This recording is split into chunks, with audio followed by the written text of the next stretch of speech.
Good morning বন্ধুরা, চলে এসেছি আমার গাঁদা ফুল গাছের রেজাল্ট দেখাতে। আগের বছরও দেখিয়েছিলাম, আমি পুষ্প মেলাতে নিয়ে গেছিলাম, তখন দেখিয়েছিলাম। এবছর ভাবলাম যে ছাদেই দেখাই।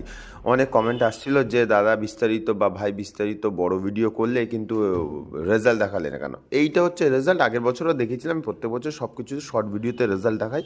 আমার শর্ট ভিডিওটা অবশ্যই আপনারা ফলো করবেন। আর যারা এখনও বড় ভিডিও দেখেননি কিভাবে এইরকম ফুল পাবেন, তার জন্য কিন্তু আমি ডেসক্রিপশানে বড় ভিডিও লিঙ্ক দিয়ে দেবো। ঠিক ওই রকম পদ্ধতিতে করলে এরকম কিন্তু আপনারা ফুল পাবেন। আর যারা শীতের শুরুতেই গাছ বসিয়ে ফেলেছেন, তারা কিন্তু একবারে সমস্ত গাছ বসাবেন না। 10টা গাছ বা 5টা গাছ বসালেন, তারপরে 15 দিন গ্যাপ দিয়ে আবার 5টা বা 10টা গাছ বসাবেন। তাহলে কি হয়, গোটা সিজনটাই, শীতের সিজনটা আপনার কিন্তু গাঁদা ফুল গাছ থাকবে ছাদের মধ্যে।